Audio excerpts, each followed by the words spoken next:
E aí, pessoal, tudo bom? Hoje a gente vai falar de um assunto extremamente delicado que divide muitas opiniões dentro do meio místico, do meio esotérico, dentro das pessoas que mexem aí com magias religiosas de matriz africana ou não, mesmo sendo o ocultismo europeu ali misturado, né?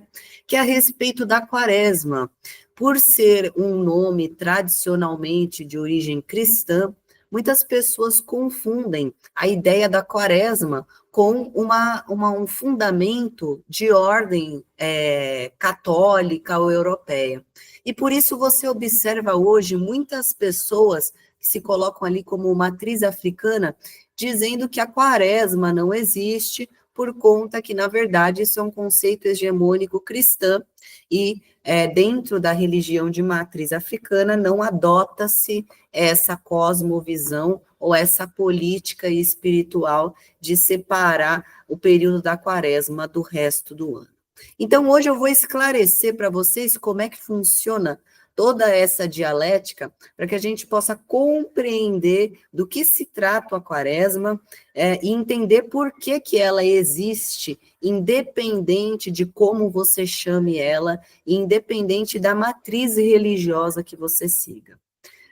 Antes do cristianismo, pessoal, se tornar hegemônico, e isso vocês conseguem confirmar com diversos autores e autoras aí da história, né, da área do conhecimento história, todas as tradições que eram pagãs foram distorcidas e tiveram a inserção no calendário gregoriano já com nomes de santos cristãos e já com as suas tradições distorcidas da sua originalidade. Então, o período de quaresma, que é um período de maior sensibilidade, ela se dá ali durante a passagem do Sol pelo signo de Peixes, uma vez que o Sol é o planeta dentro da astrologia, dentro da astronomia, a estrela central do nosso sistema, representa a nossa identidade e o nosso sentido consciente do pensamento e da nossa existência. Quando um astro como esse faz seu movimento em relação à Terra, que é um movimento aparente, dentro da constelação de Peixes, que é um signo que representa um momento, um sentimento de maior abertura e sensibilidade, naturalmente as pessoas ficam mais sensíveis às forças espirituais. Só que ficam mais sensíveis às forças espirituais todas, seja da luz, seja das trevas, seja ali mais ou menos em cima do muro. Então, essas forças elas ficam mais perceptíveis para as pessoas por conta da passagem do Sol em Peixes. A quaresma e a fama que ela tem de ser um período mais sensível, de ser um período onde os assédios espirituais aumentam, que costumam acontecer acontecimentos mais trágicos por conta da atuação dessas mesmas forças espirituais, isso acontece por conta dessa influência astrológica. E aqui é necessário lembrar que o Sol influencia o céu, a astrologia influencia todo mundo, independente da matriz religiosa que você siga ou da cor da sua pele.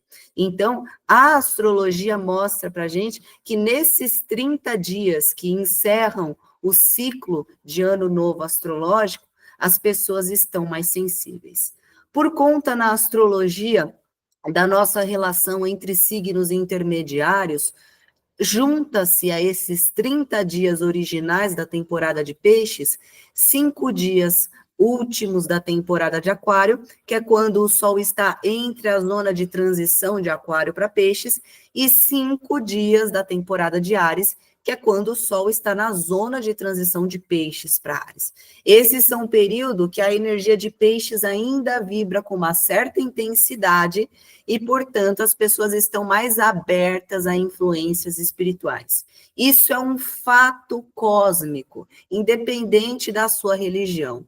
Evidentemente que depois do monopólio cultural cristão católico, que se deu principalmente na Idade Média, mas depois também se reforçou pelo colonialismo, esse período do ano, ele foi deslocado um pouco no calendário, foi se esquecido desse passado, sua relação com o cosmos e foi relacionado a um dogma agora cristão, que associou os 40 dias lá da Bíblia, que Jesus ficou no deserto lutando contra as suas provações, ao período de Quaresma. E junto com essa monopolização cultural cristã, também deu-se a fama de que, na verdade, esse período, ele não é um período de maior sensibilidade para a espiritualidade, mas sim, simplesmente, um período de maior assédio espiritual. Acontece, pessoal, que os seres extrafísicos do nosso planeta, tanto os que querem obter vantagens pessoais em cima das vidas humanas, tanto os magos trevosos e outros seres que se valem muitos dos sentimentos de desespero, raiva, medo, ódio, humilhação dos seres humanos, se aproveitam desse período de maior sensibilidade para realizarem assédios espirituais cada vez mais intensos. Então, é verdade que no período da Quaresma a barra fica mais pesada? Sim, é verdade, independente da sua matriz religiosa. Agora, é incorreto dizer que esse período ele é mais difícil porque faz referência aos períodos ali de Jesus Cristo, aí já é você cair dentro do dogma místico, religioso aí do cristianismo, que é esse que faz o apagamento de diversas culturas no nosso país, especialmente no Brasil, que tem uma riqueza cultural tão vasta e diversa. Certo, pessoal? Então, muito cuidado se você é Babalorixá, Ialorixá, pai de santo, mãe de santo, e você fala para os seus filhos, filhas de santo, que o período da Quaresma não existe porque é cristão, você está falando uma tremenda besteira e você está, inclusive, colocando os teus filhos, filhas de santo, seus iaôs, suas equedes ali, num risco espiritual muito grande. E aí, muitas casas espiritualistas, principalmente de Umbanda, que ainda carregam essa proximidade com o cristianismo e, portanto, costumam lidar com a Quaresma de uma maneira mais séria, vão muitas vezes fechar as portas de seus terreiros e tudo mais. E eu vi uma mestre espiritualista falando recentemente no YouTube, e eu vou reproduzir. Ora, se nós somos combatentes espirituais, guerreiros de Aruanda, né, nós não devemos fechar as portas das nossas casas espiritualistas justamente no período do ano em que as pessoas mais precisam de auxílio e amparo espiritual. Uma vez, até porque esses seres, esses arcontes, esses eguns e esses quiumbas que atuam tão veementemente durante a Quaresma, se aproveitam da ignorância das pessoas para realizarem os seus assédios e perseguições espirituais. Então, se você é Babalorixá e Ialorixá, você tem a responsabilidade de ensinar o certo ali para os seus filhos, para suas filhas de santo, para que eles não sofram a perseguição espiritual. E eu sei que essa frase, ela vai gerar um impacto, e eu quero que gere mesmo, porque aqui o meu objetivo é fazer as pessoas pensarem a respeito do mundo espiritual. Muitas pessoas vão olhar eu falando isso e querendo dizer que eu quero ensinar para uma tradição milenar como ela deve agir ou deixar de agir. Veja bem, o que temos hoje de tradição de matriz africana no Brasil pouco ou nada tem a ver com o que se tinha antes da colonização lá em África, com os povos iorubás e outros, certo? Então, se vocês forem pesquisar sociologia, vocês vão encontrar uma socióloga nigeriana chamada Oyeronke Oyaomi, onde ela fala sobre o povo iorubá e fala no seu texto A Invenção da Mulher, e aí tem um outro título mais longo, como as culturas iorubás foram influenciadas pelas tradições europeias, principalmente hoje se tem uma versão escrita do iorubá, porque houve essa europeização da cultura. Então, hoje eu tenho divisões baseadas em gênero, na verdade, em sexo biológico, tão demarcadas em terreiros e em ilês de candomblé por conta da influência europeia. Hoje, em alguns ilês de candomblé, Só homem cisgênero pode virar Ogã por conta de uma influência hegemônica de gênero, de colonialidade de gênero europeia. Isso não é uma tradição milenar. Tá certo? Então, a gente tem que ter cuidado, porque às vezes a gente está comprando a conversinha da colonialidade, a gente está comprando a conversinha hegemônica e achando que isso faz parte da nossa tradição, e não faz, certo? Então, existem muitos pormenores que essa socióloga nigeriana, ela pode nos esclarecer muito, porque ela fala da cultura iorubá, e hoje, os cultos de matriz africana, inclusive o próprio nome Exu, tem a sua origem dentro da cultura iorubá. Mesmo que seja a nação de Queto, mesmo que seja de Angola, são misturas diferentes, mas ainda assim a predominância da influência iorubá é marcante, certo? O nome Exu vem dessa tradição.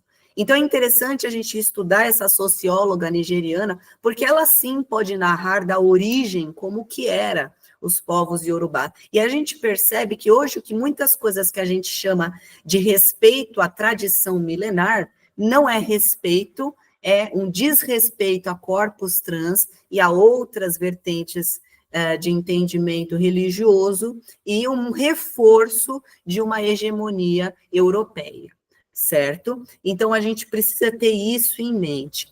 Nas organizações originárias iorubá, as funções sociais dentro dos cultos e das sociedades que eram organizadas em volta desses mesmos cultos tinham como fator determinante de função social a senioridade. Então, quer dizer, as pessoas mais velhas que tinham ali uma voz a mais, que iam decidir como que as pessoas iriam se organizar.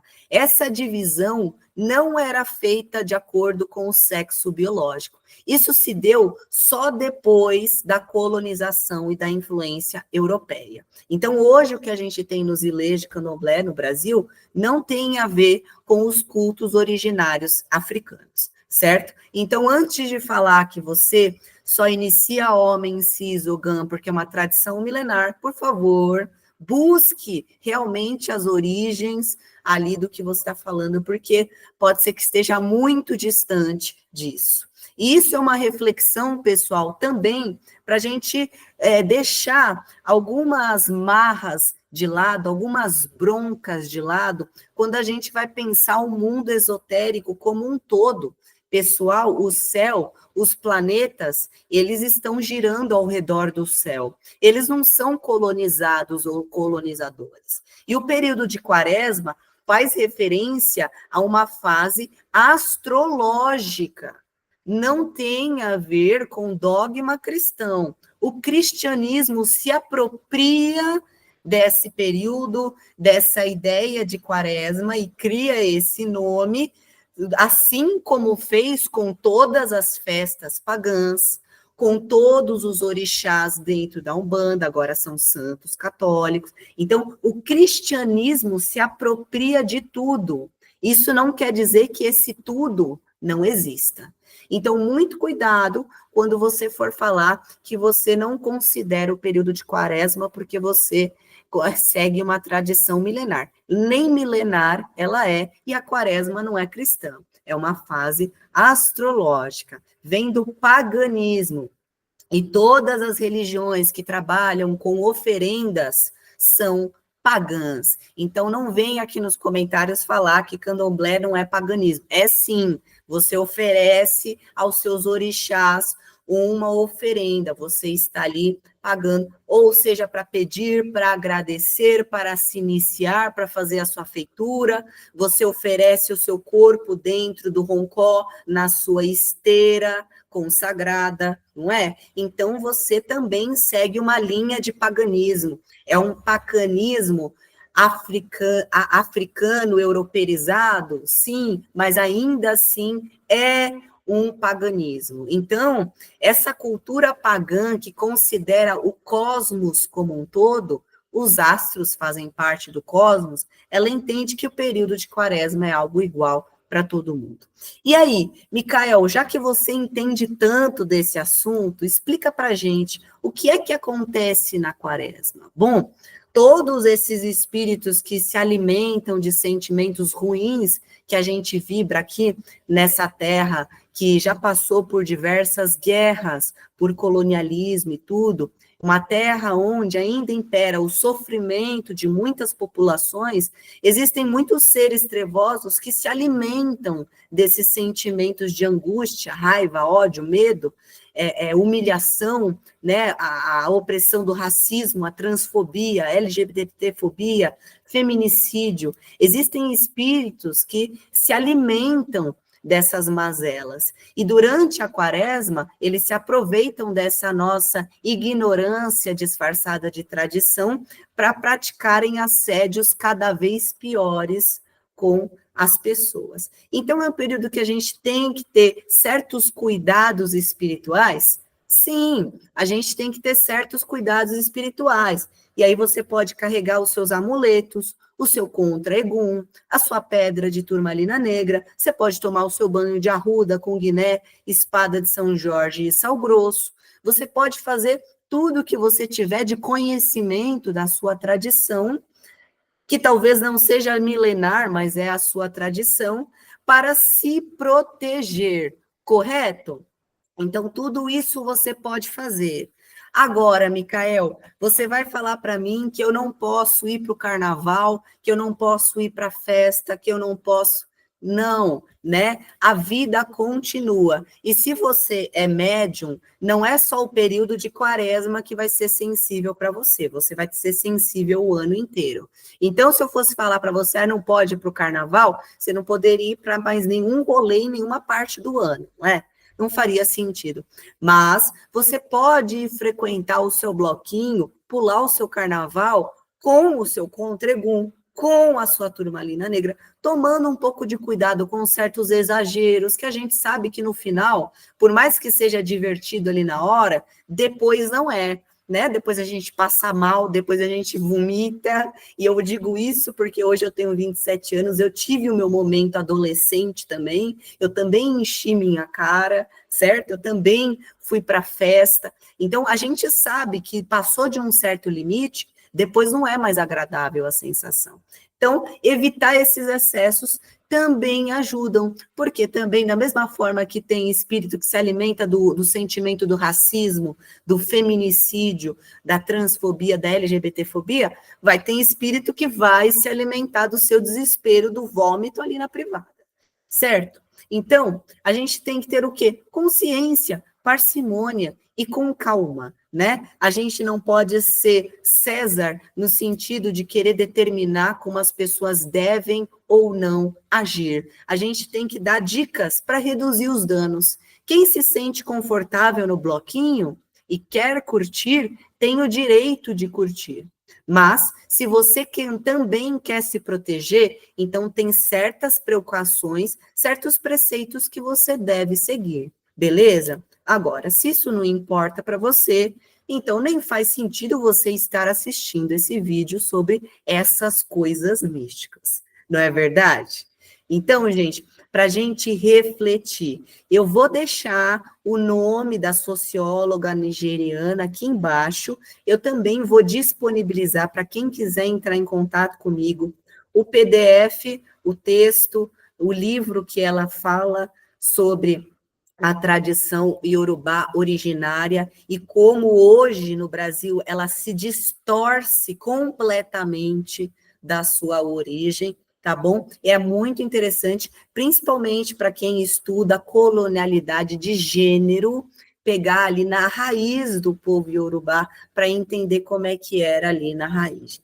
E é muito triste, pessoal. Hoje, as mesmas pessoas que também sofrem por conta do colonialismo, sofrem por conta do colonialismo de gênero, não tem espaço nem nos ilês onde a tradição iorubá deveria estar, certo? Então, essas pessoas sofrem transfobia até nos ilês de candomblé, até nos terreiros de umbanda, justamente os únicos lugares que deveriam proporcionar acolhimento e amparo, certo? Então, gente, o amparo aqui não é assistencialismo. O amparo é você receber a pessoa no seu terreiro como um ser humano, sem querer impor regras que não compactuam com a vibração do espírito dela.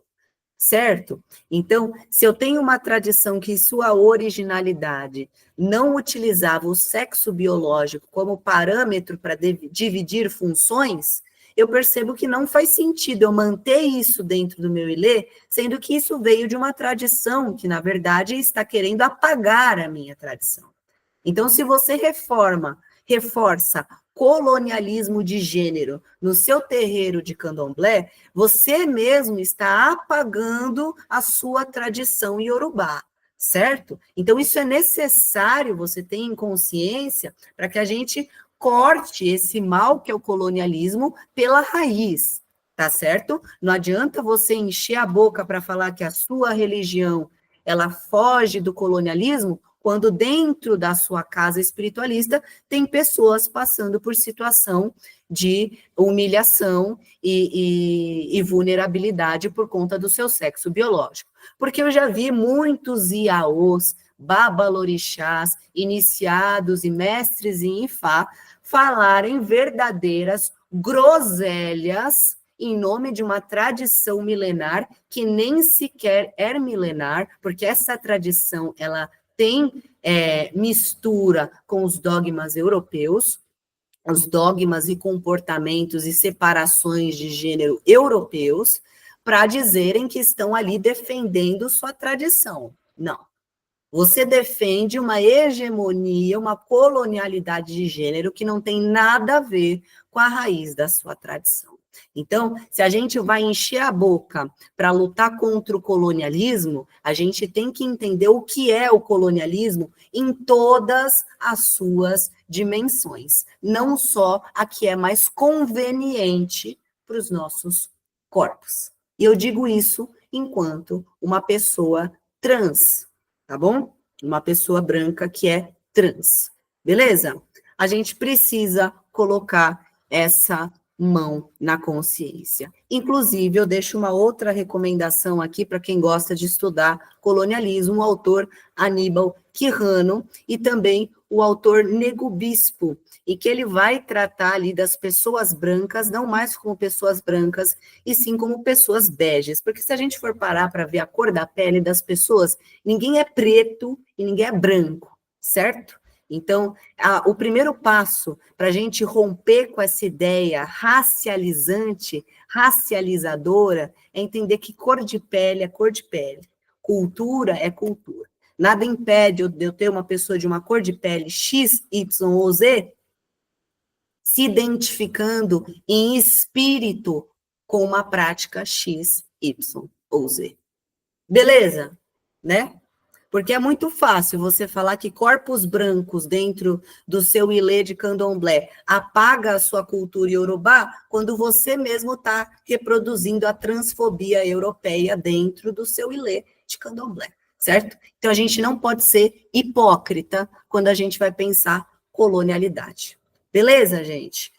É isso que eu tenho para falar no vídeo de hoje. Eu espero que eu tenha esclarecido esses assuntos. São muito complicados. Hoje, as pessoas entendem o mundo esotérico num bolão junto de essas coisas, e muitas pessoas que estudam colonialismo, política, direita e esquerda, e defendem certas pautas, tratam a religião e as culturas como coisas subalternas, de segunda importância. Esquece-se o quanto elas são construtoras também das políticas concretas do nosso mundo. Então, se você quer combater o colonialismo, a primeira coisa que você vai parar de fazer é tentar mentir para macumbeiro. Segunda opção, entender que o colonialismo atravessa o corpo e o espírito. Entender que, sim, o seu corpo possui um espírito, você não é um bolo de matéria ambulante, tá? Nem a ciência explica o que é a consciência humana. E se você é tão anticolonial, por que você baba tanto ovo para ciência? Fica aí mais uma crítica. Beleza, pessoal? Um beijo e até a próxima. Tchau!